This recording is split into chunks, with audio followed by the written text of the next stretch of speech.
Bonjour à tous. Pourquoi perd-on sa souplesse en vieillissant? Et comment la retrouver après 60 ans? La perte de souplesse avec l'âge est un processus naturel qui est causé par plusieurs facteurs physiologiques, biomécaniques et comportementaux. Voici une explication simple mais détaillée de ces mécanismes. On note une diminution du collagène et de l'élastine avec l'âge. Le collagène et l'élastine sont des protéines clés qui donnent la structure et l'élasticité aux tendons, aux ligaments et aux muscles. Avec l'âge, leur production diminue, ce qui rend les tissus plus rigides. Les fibres de collagène deviennent plus denses et rigides, limitant l'amplitude des mouvements. L'accumulation de ce qu'on appelle des crosslings, c'est-à-dire des lésions croisées, se forme entre les fibres de collagène, rendant ainsi les tissus conjonctifs moins flexibles et plus résistants à l'étirement. D'autre part, le liquide synovial, qui agit comme un lubrifiant pour les articulations, diminue avec l'âge. Cela augmente bien sûr la friction entre les surfaces articulaires, réduisant leur mobilité. Les cartilages aussi qui amortissent les articulations s'usent avec le temps, contribuant ainsi à des douleurs et à une diminution de l'amplitude articulaire. Avec l'âge, les muscles perdent de leur masse et de leur élasticité. Cela affecte donc leur capacité à s'étirer et à se contracter correctement. Par ailleurs, de nombreuses personnes deviennent moins actives avec l'âge, ce qui aggrave bien sûr la perte de souplesse. Le manque de mouvement limite l'étirement des muscles et des articulations, ce qui favorise bien sûr la rigidité. Les connexions neuromusculaires, c'est-à-dire les connexions entre le cerveau et les muscles, deviennent moins efficaces, ce qui peut là aussi diminuer la capacité des muscles à s'adapter aux étirements.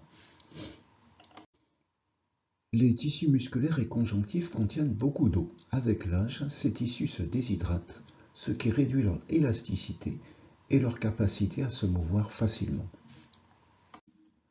Cela étant dit, voici un programme complet pour les personnes de plus de 60 ans souhaitant améliorer leur souplesse. Ce programme inclut des exercices adaptés, des conseils pour maintenir les articulations en bonne santé et des recommandations générales. Alors avant tout étirement ou exercice, un échauffement doux est essentiel pour préparer les muscles et les articulations. Par exemple, marchez sur place ou autour de la maison de votre appartement pendant 5 minutes. Mouvement articulaire doux, cercle des bras, des poignets et des chevilles. Rotation douce du tronc et des inclinaisons latérales. Donc ceci pour s'échauffer pendant environ 5 minutes. Les étirements dynamiques améliorent la mobilité articulaire en douceur. Voici quelques exercices, quelques exemples. Premièrement, le balancement des jambes. Debout, tenez une chaise pour l'équilibre et balancez une jambe d'avant en arrière. Une dizaine de répétitions par jambe. Cercle des bras. Faites des cercles avec vos bras. D'abord petits, puis de plus en plus grands.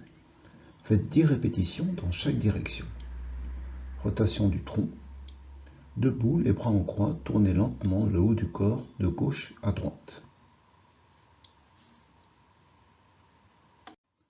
Les étirements statiques, eux, consistent à maintenir une position pour allonger les muscles et les tissus conjonctifs. Maintenez chaque position pendant 20 à 30 secondes sans douleur. Voici quelques exercices recommandés. Étirement des ischio-jambiers. Assis sur une chaise, tendez une jambe vers l'avant, talon au sol. Et penchez-vous doucement en avant. Étirement du dos. En position assise ou debout, croisez vos bras devant vous et penchez-vous en avant. Étirement du mollet. Tenez-vous contre un mur. Une jambe tendue derrière vous et l'autre fléchie devant. Poussez doucement contre le mur. Posture de l'enfant, ou c'est une posture de yoga. À genoux.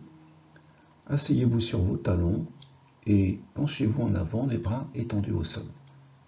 Gardez cette position pendant 20-30 secondes. Renforcer les muscles soutenant les articulations favorise une meilleure posture et une meilleure flexibilité. Quelques exercices recommandés, comme des squats légers, vous pouvez vous aider en tenant une chaise pour l'équilibre si nécessaire. Renforcement des bras, utilisez des poids légers ou des bouteilles d'eau pour des mouvements simples. Flexion pour les biceps, extension pour les triceps. Renforcement du tronc. Faites des exercices comme la planche sur les genoux. Tenez 10-20 secondes au début.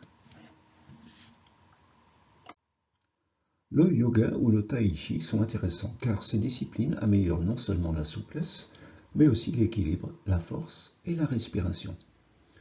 Des postures simples de yoga comme la posture du chat et de la vache pour la colonne vertébrale, le chien tête en bas avec une adaptation si nécessaire. Pour le tai chi, apprenez une séquence courte adaptée aux seniors pour améliorer la mobilité. Et bien sûr, n'oubliez pas de vous hydrater régulièrement. La souplesse des tissus dépend d'un bon apport en eau. Également, prenez des aliments riches en acides aminés essentiels. Le collagène est constitué principalement de glycine, proline et lysine.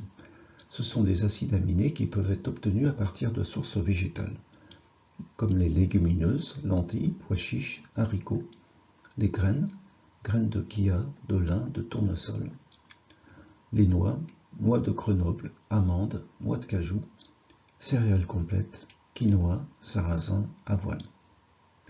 Associez des légumineuses à des céréales complètes afin d'obtenir un profil complet d'acides aminés.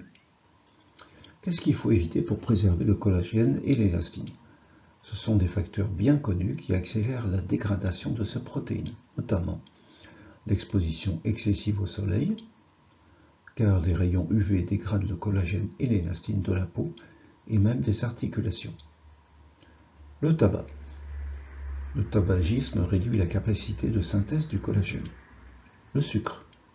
Une consommation élevée de sucre favorise la glycation, qui est un processus qui rigidifie les fibres de collagène et d'élastine. Le stress oxydatif. Il faut réduire autant que possible l'exposition aux polluants et adapter une alimentation riche en antioxydants afin de limiter les dommages. Si vous voulez bien progresser, pratiquez ces exercices au moins 5 jours par semaine. La régularité est essentielle pour progresser. Par contre, si une posture ou un mouvement est difficile, ne forcez pas. Choisissez-en une autre. Écoutez votre corps. Si vous ressentez des douleurs ou des blocages importants, consultez un kinésithérapeute ou un coach spécialisé pour obtenir un programme personnalisé. Avec un engagement constant et une approche douce, il est tout à fait possible de retrouver une bonne souplesse après 60 ans et de profiter ainsi d'une meilleure mobilité et d'une meilleure qualité de vie. Merci de m'avoir écouté jusqu'à là et à très bientôt.